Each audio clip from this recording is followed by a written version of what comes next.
Sejam bem-vindos ao nosso canal.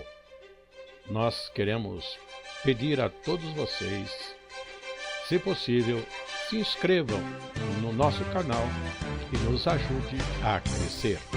Também não esqueça de deixar ao final o seu like, se gostou ou não gostou do nosso estudo.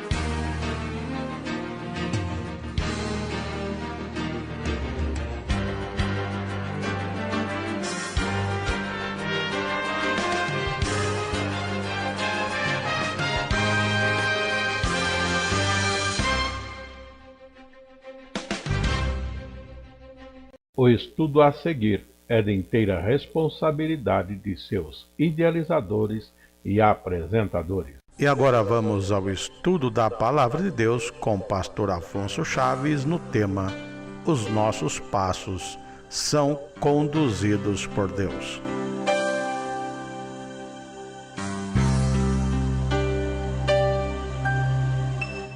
Vamos iniciar o estudo de hoje em Jeremias, capítulo 10, o verso de número 23. Quando dentro de vários acontecimentos e palavras também de Jeremias, quase que solta está esta palavra que Jeremias deixou escrito. Repito, Jeremias capítulo 10, verso 23. Disse Jeremias assim: Eu sei, ó Senhor, que não é do homem o seu caminho, nem do homem que caminha o dirigir os seus passos. Jeremias capítulo 10, o verso de número 23. Eu sei, ó Senhor, que não é do homem o seu caminho, nem do homem que caminha o dirigir os seus passos. O que entendemos desta palavra? O que é que Jeremias está dizendo? Jeremias está falando de uma forma bem clara, uma afirmação categórica de que ele sabia, ele entendia, ele reconhecia que o caminho não é do homem, nem os passos são dirigidos pelo próprio homem. Lendo de novo esse verso: não é do homem o seu caminho, nem do homem que caminha o dirigir os seus passos. Então, de quem é o caminho do homem? E quem é que dirige os seus passos? Não há nenhuma sombra de dúvida que é Deus. Esta afirmação, para muitos, de um modo geral, é algo absurdo, impróprio, quando nós vivemos em um tempo em que as pessoas falam muito de direitos, de liberdade, mas a palavra é categórica. O que é que o homem pode fazer por si mesmo? O que ele pode fazer por si mesmo? Abrindo a palavra também em Provérbios, no capítulo 16, nós vamos encontrar Salomão falando algo semelhante. E também de uma forma incisiva, que contraria o modo de pensar de muitos. Quando se diz, Provérbios 16, verso 9, o coração do homem considera o seu caminho, mas o Senhor lhe dirige os passos. E já no capítulo 20 de Provérbios, o verso 24 diz: os passos do homem são dirigidos pelo Senhor. O homem, pois, como entenderá o seu caminho? Essas expressões são fortes, decisivas, num fato de que tudo que nós planejamos, tudo que queremos fazer ou fazemos, na verdade, sobre isso não temos controle nenhum.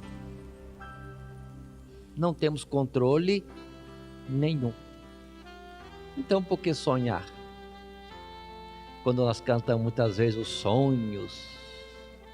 Não deixe apagar os sonhos. Se essas palavras são verdadeiras, são incentivo à inércia, a não querer nada, a não mover-se por nada.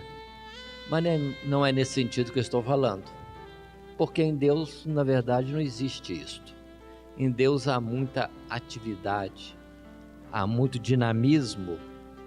Tudo que Deus fez, pode observar, é dinâmico. Nós estamos acostumados nas cidades, o grande movimento de pessoas, carros, tanto barulho. Mas olhando o que Deus faz, é só ir para um lugar que diríamos silencioso, que na verdade não tem nada de silencioso. Tem é de um barulho, um movimento mais bem ordenado, de muitos insetos, animais, pássaros, todo tipo, com as suas expressões, com os seus movimentos, dando vida àquilo que nós dizemos que é bem quieto. O que fazer então?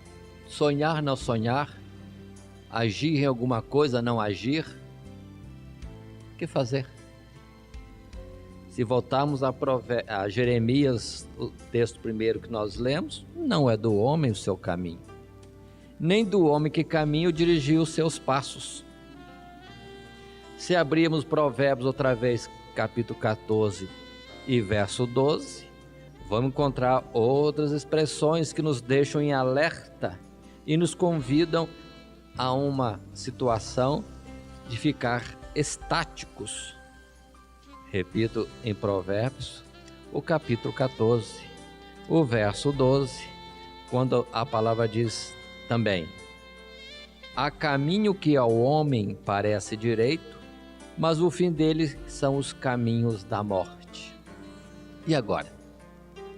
Voltemos a Provérbios 16 e vamos para o verso 7.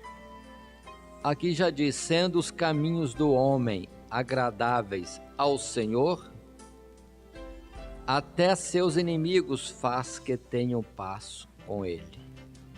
Continua: melhor é o pouco com justiça do que a abundância de colheita com injustiça. Verso 9: o coração do homem considera o seu caminho, mas o Senhor lhe dirige os passos.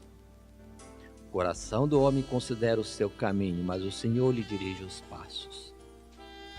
Nisso tudo que nós estamos falando, irmãos, vamos considerar que há coisas que nós queremos fazer, sonhamos, intentamos, trabalhamos, esforçamos, colocamos como prioridade, tendo como alvo na nossa vida, mas o alcançar e realizar aquilo não está definitivamente em nossas mãos. Não está em nossas mãos. Está na mão de Deus. Tiago disse algo que podemos tomar nesse sentido: aqueles que dizem amanhã ou depois da manhã faremos isso, faremos aquilo, negociaremos, compraremos, venderemos. Tiago chega a dizer que um plano tal como esse é maligno. E para nós hoje é tão comum. Seria planejar, seria ordenar os dias, as atividades, agendar ordenadamente. Mas entendamos, quando o Tiago complementa dizendo que deveríamos dizer: se amanhã estivermos vivos, se for da vontade do Senhor, ou se o Senhor permitir, aí faremos isso, faremos aquilo. A nossa vida está totalmente na mão de Deus, quer queiramos, quer não queiramos. Aí está o nosso subordinarmos a nossa vida, o nosso ser, ao comando de Deus.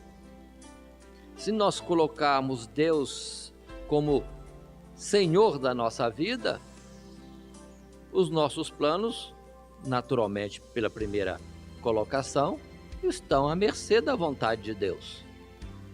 é soberba, é presunção, é independência de Deus.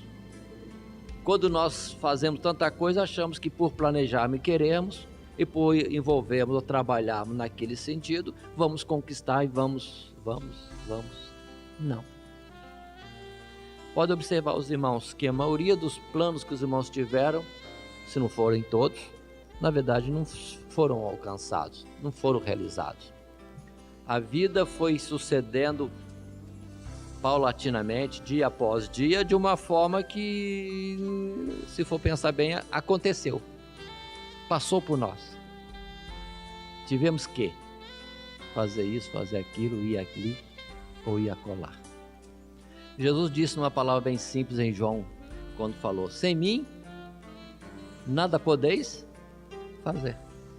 Quando Jesus disse nada podeis fazer, aí quem canta daquela forma que nem as folhas das árvores se movem, a não ser pelo seu poder, está certo. Está certo. Mostrando que Deus tem um domínio total sobre tudo. E se nós nos colocamos nesta realidade, aí sim os nossos planos e outras coisas mais estarão primeiramente subordinados ao domínio de Deus sobre nós. Vamos abrir em Efésios capítulo 4. Precisamos estar considerando uma palavra que parece difícil, mas por um certo lado não é difícil. Efésios capítulo 4, quando diz: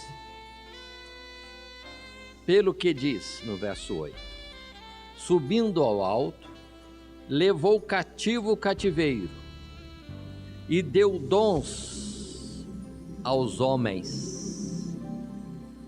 Que é isto? Levou cativo o cativeiro. O que é levar cativo? Levou preso. O cativeiro, o que estava preso. Aqui está uma realidade que precisamos entender na nossa vida. Nós não somos livres. Não somos livres. Se colocarmos junto com essa palavra aquilo que Paulo escreveu lá em Romanos capítulo 6, podemos entender que somos sempre escravos, servos, ou da injustiça para a morte, como éramos antes, fora do Evangelho, fora de Jesus, no engano, nas trevas do pecado, no mal, no domínio do diabo, e tantas outras palavras poderíamos colocar. Estávamos no cativeiro, que era opressor e contra nós. E o Senhor veio para nos libertar, sim, mas para fazer-nos cativos a Ele, cativos à justiça, para a verdade e a vida eterna. Precisamos entender isso. Sou livre, tenho livre-arbítrio. Eu coloco uma interrogação nisto. Não somos livres. Por isso é que constantemente vemos os homens santos de Deus falando de servos. Paulo, servo. Tiago, servo. Pedro, servo do Senhor. E nós estamos no século tal que todo mundo quer dizer que é livre. Não somos livres. Ou nos submetemos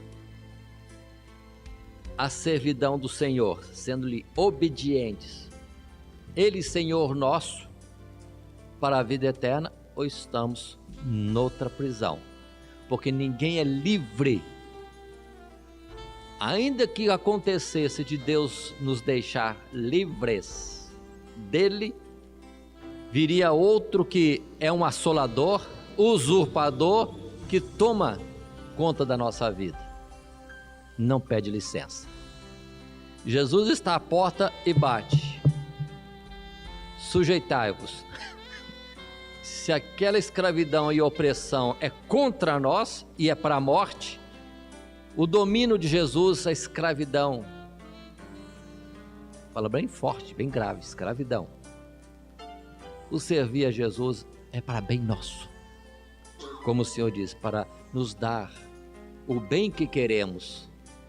Ainda somos crianças. Deus nos leva pela mão. E bendito é o Senhor que nos larga a nossa mão, conduzindo pelo caminho dessa vida. Não nos deixa solto, à mercê das nossas vontades. Ele nos segura e leva. Mas vamos diferenciar. Somos escravos. Mas ser escravo do Senhor, irmãos, é muito bom, porque Ele cuida da nossa vida. O seu domínio sobre nós, as suas ordens, a sua vontade, são coisas que, ainda que sejam contrárias ao nosso querer consciente, são para o nosso bem, que nós não conhecemos. Não somos livres, somos servos. E que sejamos servos do Senhor Jesus. Ele é Senhor. Todo joelho se dobrará diante dele, e toda língua confessará. Só que o pessoal quer colocar isso no final do mundo, no juízo, na eternidade, enquanto o tempo de servir a Deus já é agora, hoje, ontem também. Nisso é que está a justiça, de reconhecermos o senhorio de Cristo sobre nós. Aquela parábola que Jesus contou, o reino dos céus é semelhante a um senhor que saiu para uma terra longínqua para tomar um reino ou para receber um reino. E tendo se ausentado, os seus servos começaram e alguns disseram: não queremos que este reine sobre nós, não queremos que ele domine sobre nós. Parece que o Senhor está longe, mas não está longe não. E ainda que esteja longe, Ele é o Senhor. E na parábola Jesus diz: quando vier aquele Senhor, que fará? Vai chamar esses, diz, esses que não querem que eu sirva sobre eles, lançai nas trevas exteriores. Então nessa parábola vemos que o tempo de servir a Deus é agora, antes que Ele se manifeste presente em juízo. Somos servos do Senhor. Abrindo a palavra ainda em Romanos capítulo 14 agora, versos 7, 8, 9, Paulo disse assim: porque nenhum de nós vive para si, e nenhum morre para si. Paremos um pouco. A ideia geral é o contrário, que cada um cuida de si. Tem até um jeito de falar, né? Cada um por si e Deus por todos. Mas na verdade não é assim não. É Deus sobre todos e ninguém é por si. Repetindo o verso 7. Porque nenhum de nós vive para si e nenhum morre para si. Verso 8. Porque se vivemos, para o Senhor vivemos, se morremos, para o Senhor morremos. De sorte que ou vivamos ou morramos, somos do Senhor. Foi para isso que morreu Cristo e tornou a viver, para ser Senhor tanto dos mortos como dos vivos. Se formos ver o Salmo 139, muito lido, tem essa consideração: é impossível se apartar do Senhor, está longe dele, fora do seu controle ou ausente da sua presença. Impossível. Aí eu usando Atos, nele vivemos, nele existimos. A vida que temos não tem jeito de ser vivida sem ele, fora dele. Ele é a vida. É onde temos a soberba, comum entre muitos, e parece até uma lei universal: o homem é imortal. Mentira. O homem é mortal. Por isso que Jesus diz que ele tem vida em si mesmo, porque foi-lhe dado ter vida em si mesmo, como o Pai tem vida em si mesmo. E ele recebeu do Pai da vida àqueles que nele creem. Essa é a palavra. E usando a palavra de Paulo, escrevendo a Timóteo, diz: aquele que tem, ele só tem a imortalidade. De onde vem então essa presunção de dizer assim que nós morremos e vamos para cá, vamos para lá, paraíso, Sheol, Hades, sei lá para onde vamos, para negar que se Deus tirar de nós o seu espírito de vida, nós estamos mortos mesmo, porque não temos vida própria de nós mesmos. A vida que temos é dele, concedida. Somos mordomos. Por isso que ele vai pedir conta do que nós fizemos através do corpo, utilizando a capacidade de viver que foi concedida por Ele. O que esperamos é que naquele dia Ele diga, né? Servo bom e fiel, foste fiel no pouco, te constituirei sobre o muito. Vamos agora para Provérbios capítulo 3, verso 5, diz assim: confia no Senhor de todo o teu coração e não te estribes do teu próprio entendimento. Reconhece-o em todos os teus caminhos e Ele endireitará as tuas veredas. Por que endireitar? Porque o nosso pensamento é que o caminho que traçamos é bom, mas se nós não reconhecemos Deus, Senhor da nossa vida, e que de fato comanda tudo, Ele não poderá alterar esse caminho para que não seja mal mesmo. Mas diz a palavra que Ele procura nos desviar da cova. Há caminhos que ao homem parece direito, mas o seu fim é de morte. Mas se a pessoa reconhece Deus na sua vida, mais do que isso, sujeita-se à vontade de Deus, reconhece, como diz Jeremias, que não é do homem o caminhar, o dirigir os passos, mas é dele. Então tudo aquilo que ele tenta fazer, reconhecendo primeiramente Deus na sua vida, Deus vai endireitando.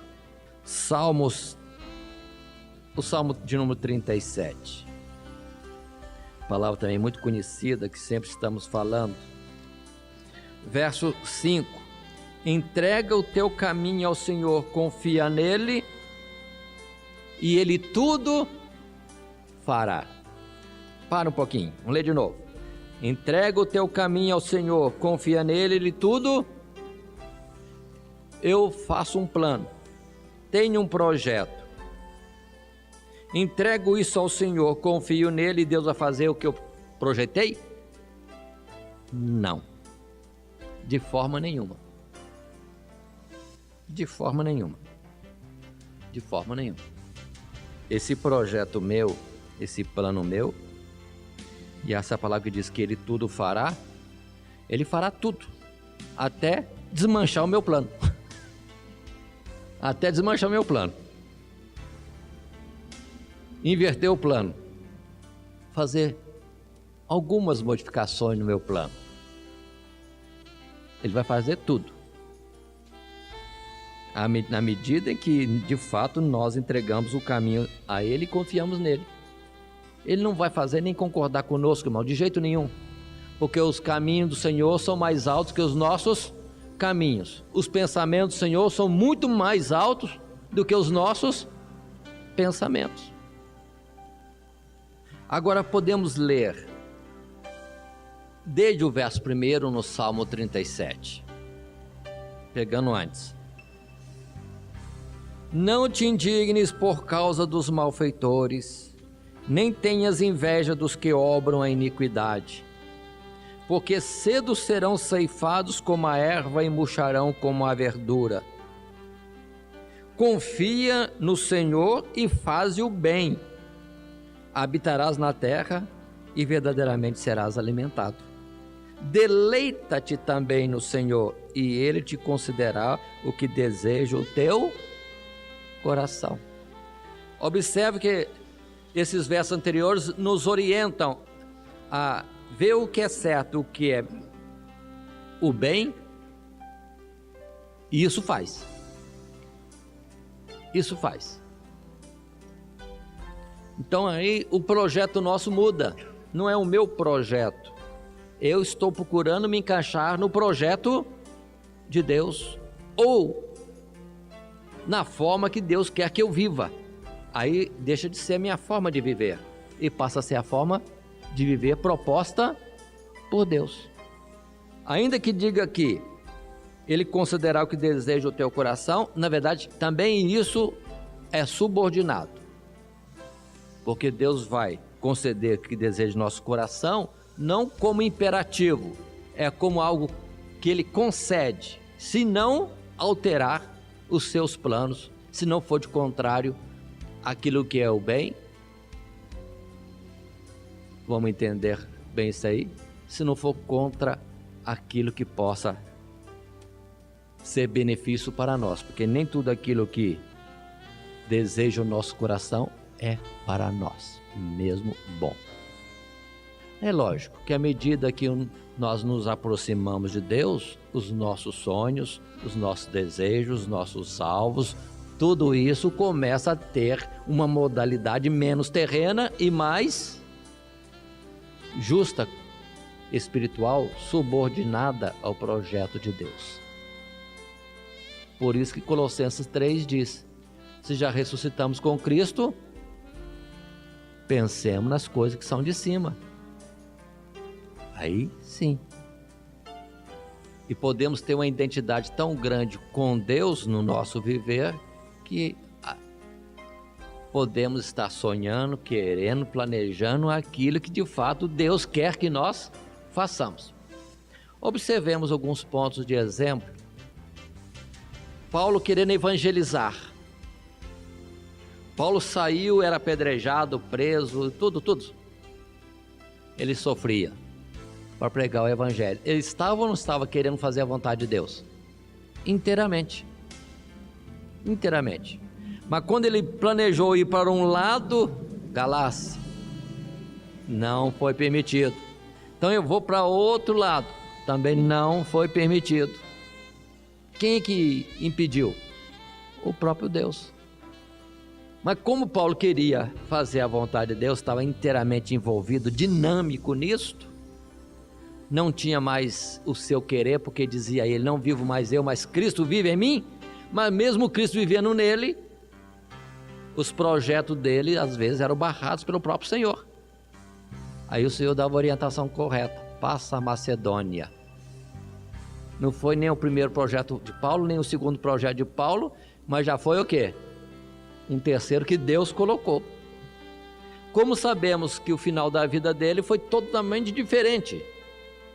Paulo saiu daquela região, foi para a Macedônia, da Macedônia quis ir para Roma, mas o caminho dele foi cortado, indo para Jerusalém, ficando preso, e foi para Roma finalmente, porque Deus tinha dito que ele ia para Roma, mas não foi do jeito que ele queria. Foi para Roma como? Preso. Não foi uma viagem saudável, não, foi com naufrágio. E não foi depois de 2, 3 dias, não, foi depois de muitos anos. E ele ainda com a intenção de passar por Roma e ir para a Espanha e pedir ajuda aos irmãos que estavam em Roma. Não consta que Paulo foi para a Espanha, mas o projeto que ele tinha, e não vemos que se cumpriu, porque temos Paulo depois preso, mas Deus tinha um alvo melhor. Seus caminhos são mais altos, seus pensamentos são mais altos. Qual o pensamento de Deus? Deixar para nós escrito tantas cartas que Paulo, não podendo ir, escrevia. Está aqui para nós. Então, entre os planos que Paulo tinha e os que Deus tinha, os de Deus eram melhores. E chegou até o 3º milênio, século 21. Quando chegar na ressurreição, que Paulo for conversar com a gente, nós vamos dizer assim: nós somos lá do século 21, nós estávamos lá lendo outro dia as suas cartas. Paulo vai ficar admirado, glorificar a Deus mais uma vez, para ver que os planos deles foram interrompidos, cancelados, obstruídos, porque Deus tinha algo melhor e ele vai reconhecer que foi melhor. Por isso, reconhece Deus o seu caminho, confia nele, e ele tudo fará. Fará o quê? O melhor, não bem é o que nós queremos. Vamos mudar essa ideia, porque nós pegamos o verso e forçamos em o nosso encontro, é o nosso egoísmo, a nossa soberba. Não, mas isso está assim. Deus quer fazer algo para nós, mas nunca vai ser em detrimento do bem que Ele planeja na nossa vida ou do projeto que Ele tem a realizar. Ainda que seja na nossa vida mesmo. Nunca, nunca, nunca. Há sonhos que sonhamos, ter uma casa, ter um carro, ter filhos, uma profissão, aquela profissão, tanta coisa, que às vezes alcançamos. Às vezes. Mesmo assim, porque Deus permitiu. Mas continuemos um pouquinho. Vamos abrir em Timóteo, primeira carta de Paulo a Timóteo, no capítulo 4. Verso 14, irmãos, já conhecem também essa palavra. Mas vamos ver dentro deste tema que temos tomado, partindo de Jeremias capítulo 10, verso 23.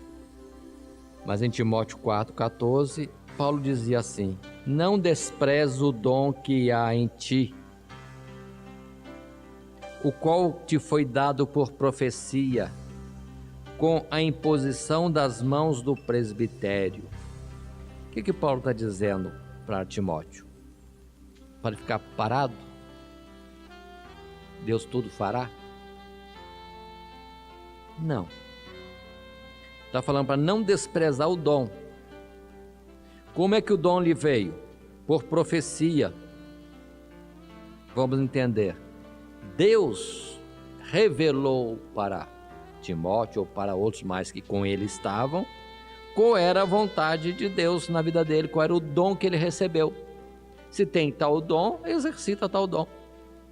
Se alguém tem um dom de cantar, cante. Se alguém tem um dom de tocar um instrumento, toque. Se tem um outro dom, qualquer que seja ele, no aspecto natural ou sobrenatural, aplique-o no reino de Deus. Se reconhece que Deus lhe deu essa capacidade, exerça. De preferência, para a glória de Deus. E mais vale uma alma salva do que o mundo inteiro. Mas ainda em Timóteo, na segunda carta, no capítulo 1, Paulo volta à carga neste assunto. Paulo vinha considerando o estar ausente de Timóteo, que era o seu companheiro, falando das orações, até lágrimas que derramava no sentido das lembranças de Timóteo. E ele coloca essa exortação no verso 6: por cujo motivo te lembro que despertes o dom de Deus que existe em ti, pela imposição das minhas mãos. Observe, segunda vez, Paulo exorta a Timóteo a não deixar relaxadamente quieto, sossegado, inerte, estático. Não, ele tem que agir, ser dinâmico, porque Deus deu o dom. Então exerça, trabalhe por isto, aprimora isto. Depois no verso 7 ele diz: porque Deus não nos deu o espírito de temor, mas de fortaleza e de amor e de moderação. Observe que tem palavras até contrárias aqui. Num lado fala nada de temor, mas fortaleza, mas depois diz moderação.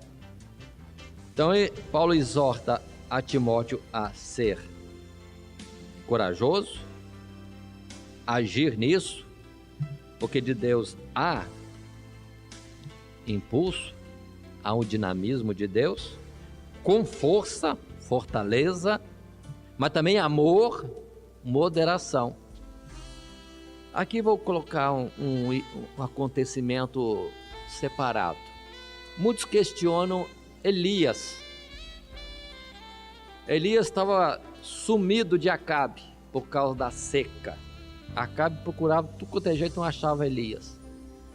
Só quando Deus falou a Elias: apresenta-te, Acabe. Foi que, entre aspas, Acabe achou Elias. Nada. Elias se apresentou porque Deus mandou. E Elias fez aquele desafio do Monte Carmelo, dos sacrifícios. E o Deus que é Deus, verdadeiramente Deus, esse vai mandar fogo e consumir a oferta no altar. Observe que Elias não tinha medo nenhum, tanto que Acabe chega com palavras graves e Elias não deixa por menos não. Elias foi chamado por Acabe de perturbador de Israel. Elias devolveu uma moeda bem maior, ao dizer: você e sua casa, as prostituições de Jezabel, Não tinha medo.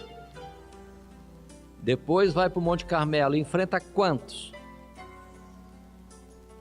850 homens dos profetas, 400 de um o ramo da idolatria e 450 do outro. E o povo lá, parado. E Jeremias dizendo, até quando cocheareis entre dois pensamentos? Então Elias enfrentou quem? Todos, de uma vez só. Enquanto se preparava o sacrifício, Elias sozinho, Deus estava com ele. Ele estava na vontade de Deus. Ele zombou, riu, avacalhou com os ídolos, com os idólatras, com todo mundo. Irmãos, conhecem essa passagem? Elias zombou, riu daquela turma todinha. Não era em descontrole, era numa confiança em Deus e vendo a inutilidade dos ídolos. Não deveria faltar moderação em Elias, mas quando ele vai conversar com Deus, ele não faz zombando também, brincando. É sério. Numa oração simples, curta, e falando com Deus, isso que está acontecendo é eu que quis, não eu que planejei, foi o Senhor que mandou. Nem orou direito, já estava vindo fogo do céu, porque não era a oração dele importante, o importante é que ele estava na vontade de Deus. Pronto. Depois na fala para Acabe, vai correndo que vem chuva, e não tinha chuva nenhuma, mas ele fica lá no monte orando, insiste em orar, ora, até que depois de 7 momentos de oração, ele vê um pedacinho de nuvem muito longe que o seu servo tinha visto, e ele manda o recado, vai rápido que vem grande chuva, e sai correndo, diz a palavra que ele sai correndo, e me dá a entender até que ele correu mais do que Acabe de carruagem. Como é isso? Não sei. Esse é Elias trabalhando na vontade de Deus, inteiramente na vontade de Deus, totalmente no projeto de Deus, nos passos que Deus o conduzia. Mas daí a pouco vem aquela notícia, Jezabel falou que sua cabeça não vai ficar no pescoço amanhã. O que ele faz? Vai embora. Alguns dizem, covardia. Não, simplesmente que ele não tinha nada de Deus para fazer numa luta, num confrontamento com Jezabel. Deus não falou nada, Deus não mandou nada. Ele caiu fora. Moderação, controle, submissão a Deus, falta de orgulho e presunção. Que se fosse o Elias do tempo anterior, ele ia lá, não. Eu falei contra 850, quem é Jezabel? Mas não. Ele foi só contra todos porque Deus foi com ele. Mas quando a Jezabel quer alvorar alguma contenda, alguma batalha, Deus não está nisso, nem eu. Não é covardia, irmãos, é submissão total à vontade de Deus. Se ele fosse um pouquinho orgulhoso, presunçoso de lutar contra Jezabel, pronto. Observe bem, não vão ser presunçosos de alguma coisa, irmãos, em nada. Estar na vontade de Deus, inteiramente na vontade de Deus, é a nossa glória, é o nosso bem. Mas estar em nós mesmos, é um perigo, como disse Salomão, caminho de morte. Elias não era covarde, de forma nenhuma. Ele sabia que Deus não estava na questão, então nem contra uma pulga ele ia entrar em contenda, se Deus não estava na questão. Quem era Jezabel? Continuemos. Estamos falando até então, um pouco antes, Paulo exortando a Timóteo, sabendo que Deus queria na vida dele, já tinha profecia, já tinha conhecimento, então Timóteo tinha que se esforçar nisso. Nós não temos, irmãos, de alguma forma, algum conhecimento da vontade de Deus na nossa vida? Sabemos qual é o dom que Deus nos deu? Vive isso, trabalha por isso. Tem uma palavra que Paulo escreveu: se alguém deseja o episcopado, se alguém almeja o episcopado, se alguém sonha com o episcopado, excelente obra deseja. Sim. Sonhar, querer coisas grandes, boas, melhores, tanto na vida secular como na espiritual, é muito bom. Na vida terrestre já sabemos, o mundo vai passar, e isso também. Para este mundo não trouxemos nada e não vamos levar nada. Então não vamos entrar nessa questão, vamos entrar na questão espiritual.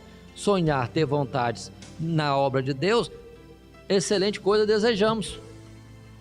Mas entre o desejar e o efetuar, quem tem que operar? Deus. Se Deus faz ou não faz, Ele é o Senhor. Como Ele vai fazer? Ele é o Senhor. Ele é o Senhor. Vamos trazer agora um exemplo na vida de José. Eu ouvi recentemente alguém dizer que José sonhou alto e Deus fez ele andar por baixo. Não sei como uma pessoa interpreta a Bíblia desse jeito. Nunca. José era tão simples, tão criança, tão infantil, que ele sonhou não do sonho dele, mas era Deus revelando. E na simplicidade dele, ele contava os sonhos. Não com orgulho e exaltação no coração, é simplicidade. Sonhei. E contava. Os outros já interpretavam o sonho para ele. Interessante é isso, né? Que todo mundo interpretava os sonhos dele e ele mesmo não interpretava nada do que sonhava. Sonhei. E só arrumou inimizade com os irmãos dele. Mas não era sonho dele, era sonho de Deus. Quando é sonho de Deus, é projeto de Deus revelado. Então Deus já estava mostrando para toda aquela família de Jacó o que Deus ia fazer com José, colocá-lo acima de toda a família como rei. Mas observe, não era sonho de José. José sonhou, mas o sonho na verdade não era dele. O sonho era a revelação da vontade de Deus na sua vida. Mas como caminhar é de Deus, o conduzir os passos é de Deus, José, em vez de subir em um caminho ascendente para o trono do Egito, José afundou por um caminho totalmente diferente que os homens traçariam. Primeiro, inimizade no lar. Todos os seus irmãos contra ele. 10 irmãos de mais idade do que ele contra ele. Tanto que maquinam a morte dele. Ele ia morrer, irmãos? Ele ia morrer? Se alguém matasse José com 17 anos, Deus ia ressuscitar, porque Deus tinha um projeto na vida dele. Então José não ia morrer. Então quando nós vemos Rúben correndo e dizendo não vamos matá-lo porque não temos sangue inocente na nossa mão, não era bondade de Rúben nada, era Deus operando um livramento usando Rubens. Quando passou aquela tropa de mercadores midianitas, ismaelitas, são dois nomes citados na Bíblia, e que Judá, mais que depressa, que vantagem vamos ter com a morte dele? Vamos vendê-lo. Também não foi de Judá aquilo, foi de Deus para conduzir José para o projeto que Deus tinha. A própria caravana passou por ali porque Deus também quis. Naquele momento, Deus rege tudo. E quando José vai para o Egito,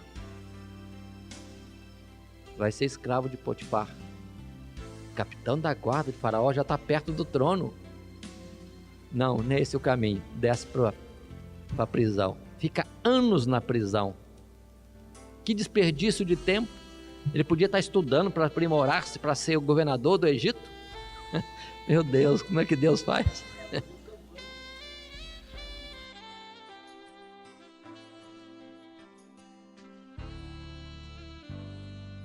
Mas vamos continuar. Nós estamos na palavra de Jeremias, capítulo 10, verso 23. E vamos entender bem esse particular, irmão.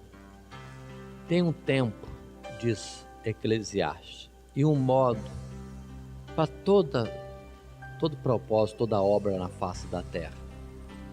Esta é uma realidade que precisamos entender. E quem é que tem controle sobre o tempo e o modo? A palavra diz, o sábio. E tem mais uma expressão, aquele que guarda os mandamentos de Deus. À medida que nós somos obedientes a Deus, cumpre-se em nós aquela palavra que está escrita que Deus falou para Abraão: ocultarei eu que estou a fazer a Abraão, meu amigo? Mas se formos amigos de Deus, Deus vai contar uns segredos para nós. Mas também há momentos que Deus não conta segredo não, porque nós não suportamos. Nós não suportamos. Por que Deus não deixou José perceber, entender o que estava sonhando e se esquivar e não contar? Porque Deus não queria que José percebesse, senão ele estaria envolvido. José só vai entender o sonho que teve quando ele já era governador do Egito e os seus irmãos vieram prostrar-se diante dele. E quando ele contou 10, cumpriu o primeiro sonho. Aí que ele entendeu. E ele já era interpretador de sonhos, mas os dele mesmo ele só foi ver cumpridos. Deus sabe escondermos a hora certa alguma coisa de nós, ainda que estejamos em comunhão com Ele. Mas também Deus pode, muitas vezes, estando nós em comunhão com Ele, repito sempre, e abrindo já o que vai acontecer em passos seguintes do seu projeto. Mas observem, se para José Deus ocultou, para Paulo Deus revelou. Naquela viagem de Paulo de Jerusalém para Roma, preso, Paulo estava sabendo tudo. Se lermos ali Atos dos Apóstolos, Paulo está querendo comandar o navio, como prisioneiro querendo comandar o navio. Estou exagerando um pouco, mas só para firmar a ideia, porque ele fala continuamente com o que é comandante do navio, o que fazer, o que não fazer. E Paulo estava vendo tudo, tinha uma ideia. E depois que vem a tempestade no mar, que ele quis evitar, mas o comandante não atendeu, e que estão no mar naquela tempestade há 14 dias, 2 semanas, sem comer, apavorado, que a qualquer momento vão naufragar. Como é que eles estavam debilitados, irmãos, fisicamente, psicologicamente? E Paulo usa aquela palavra: o anjo de Deus a quem sirvo veio a mim esta noite e me disse que certamente um navio vai naufragar, mas ninguém vai perecer. E Paulo pega pão, dá graça a Deus e come na presença de todos, descansado, porque Paulo já sabia o que Deus estaria fazendo. O navio vai se perder. Vão morrer? Ninguém vai morrer. Então o que fazer? Vamos comer, que nós estamos 14 dias sem alimentarmos. Paulo suportava agora esta revelação. Pronto, daí a pouco acontece tudo, mas Paulo está descansado. Deus falou com ele uma outra palavra, que era necessário ir a Roma. Então, aconteça o que acontecer, o mar pode ficar bravio do jeito que quiser, o vento pode soprar em qualquer situação, Paulo tem que ir a Roma. Quando? Deus sabe. Como? Deus sabe. O sábio compreende o tempo e o modo. Deus vai corrigindo nossos passos, irmãos. Deus vai corrigindo. Sempre dentro da palavra que temos em Jeremias capítulo 10, verso 23. Sempre nesse verso. Eu sei, ó Senhor, que não é do homem o seu caminho, nem do homem que caminha dirigir os seus passos. Davi foi ungido rei. Davi foi ungido rei. rei de Israel, por Samuel, profeta e juiz. Mas reinava Saul. Observe que Deus conduz os passos de Davi de tal forma que possa, no momento certo, estar no palácio. Primeiro, ele toca muito bem. É chamado para acalmar Saul. Depois ele vai para o campo de batalha para levar queijo para o capitão, comandante dos seus irmãos. Não é Jessé que mandou, é Deus está conduzindo as coisas para Davi chegar na hora que o filisteu Golias estaria afrontando Israel, para depois impensadamente Davi começar a se intrometer na história para ser conduzido a Saul e enviado para enfrentar Golias, e Golias é derrotado. É Deus conduzindo os passos. O povo canta: Saul feriu os seus milhares, mas Davi feriu os seus 10 milhares. Era só dar um golpe de estado e Davi era rei. Mas não é esse o caminho do Senhor, então tira fora isso. Davi fica servo de Saul. Lembra que ele já era ungido rei já. E sendo ungido rei, não teve por usurpação ser rei. Não era tempo. E vemos Davi fugindo de Saul, Davi andando pelos caminhos, pelos campos, pelas cavernas, fugitivo, se associando a um bando de desgostosos. Hoje seria uma quadrilha, né? Vê que coisa absurda. Davi, chefe de quadrilha. Tira essa palavra quadrilha porque não é essa que a Bíblia usa. Mas tipo de gente que não prestava, Davi estava sendo o chefe deles.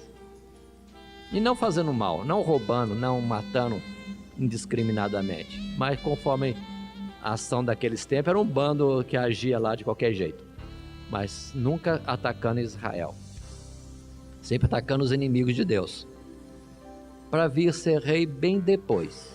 Mas um pouco antes, voltemos. Davi está lá, vamos dizer, numa região com a sua turma de mal selecionados segundo o ver humano, e tem lá um homem que está sendo protegido por Davi e o seu bando. Chega na época da colheita, que normalmente se faz festa e convida todo mundo, Davi não é convidado, mas Davi, por estar ajudando, protegendo e tudo mais, se acha no direito de convidado e vai lá para fazer parte da festa. Nabal não quer saber, põe para fora este homem. Não tem nada que mandar para ele material para ele fazer festa também. Quando Davi tem esta resposta, põe todo mundo armado e vamos lá acertar as contas. Coisa feia. Agora sim que seria um bando mesmo fazendo algo errado, de maldade. Mas quando ele vai indo para destruir Nabal, uma esposa de Nabal vem correndo ao encontro dele. Abigail, se não me engano. Para Davi, vindo com vários animais carregados de presentes para Davi, e a palavra daquela mulher é essa: quando o Senhor for rei, não aconteça de uma má ação agora vir pesar-lhe o coração. Estão me entendendo? Davi agiu bem, sujeitou-se a tanta coisa contrária, sendo ungido rei, mas agora ia colocar limpo um desaforo bobo. Mas Deus já muda o caminho dele, coloca uma mulher na frente dele, falando: quando o Senhor for rei, vai lembrar disso. E se o Senhor fizer o que está querendo fazer, vai ficar ruim no seu coração, vai manchar a sua história. Davi ia fazer uma coisa errada, porque não estava atentando de proceder conforme o propósito de Deus no seu viver. Mas Deus agiu. Outra vez Jeremias 10, 23. Não é do homem o seu caminho, nem do homem que caminha ou dirigir os seus passos. Irmãos, precisamos estar atentos qual é a vontade de Deus a nosso respeito. É outro verso. Sabemos qual é a boa, perfeita e agradável vontade de Deus a nosso respeito. Se soubermos isso, vamos batalhar por isso. E ainda que, como Davi, estejamos em algum momento querendo errar, Deus já vai lá e dá um jeitinho e coloca a gente na vereda correta, vereda de justiça. O que fazer então? Se por outro lado nós não temos de Deus uma direção, não entendemos ainda a vontade de Deus. Já vimos uma palavra antes: entrega ao Senhor os teus caminhos. Ele vai fazer tudo que tem que fazer. Se há alguma vontade na sua vida que não contraria a vontade de Deus, Ele pode realizar por nós. Mas fora disso, irmãos, o conselho que eu dou está em Pedro, capítulo 3, primeira carta de Pedro.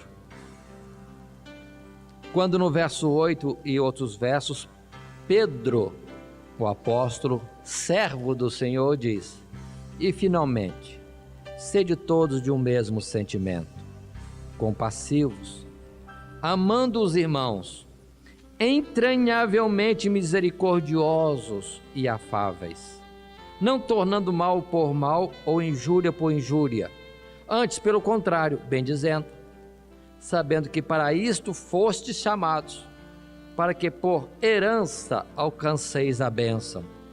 Por quê? Quem quer amar a vida e ver os dias bons, refreia a sua língua do mal, e os seus lábios não falem engano. Aparte-se do mal, faça o bem, busque a paz, siga. E com isso posso concluir num fato: Deus tem um projeto para todos nós. Ninguém pode dizer que não tem um projeto. Aqui já tem um projeto. Deus não tem um sonho ou uma realização na sua vida como Davi, como José, como Jacó, como Abraão, nem como Elias, nem como Filipe. Essas foram realizações de Deus particulares, específicas, para um propósito. Deus não precisa de 2 Moisés, 2 Elias. Deus é Deus da individualidade. Todos eles têm uma variedade enorme. Cada um mantém a sua individualidade. Deus quer assim. Não tem 2 iguais. Mas há um plano para todos, que é comum a todos. É esse: faz o bem.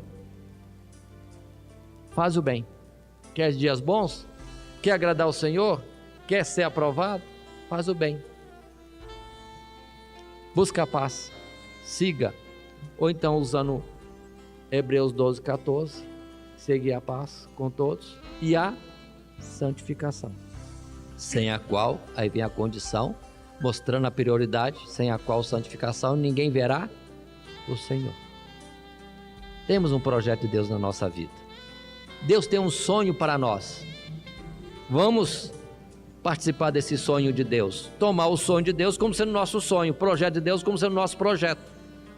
Se não é mirabuloso, mas será no dia em que Jesus vier, porque nós vamos ser revestidos de um corpo incorruptível, imortal, tremendamente glorioso.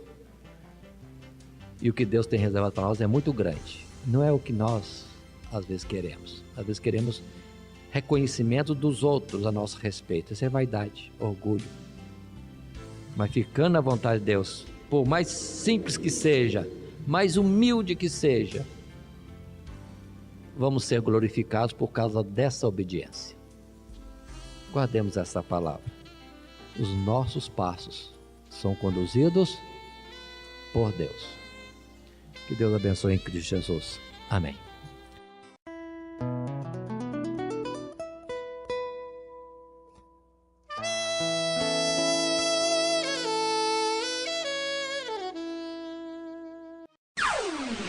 Todo dia, toda hora, muito mais prazer em ouvir. Radionet Grata Nova. Web Rádio, a qualidade que faz a diferença, cada vez mais necessária. Rede Grata Nova de Evangelização. Acesse nosso site www.horadadecisão.com.br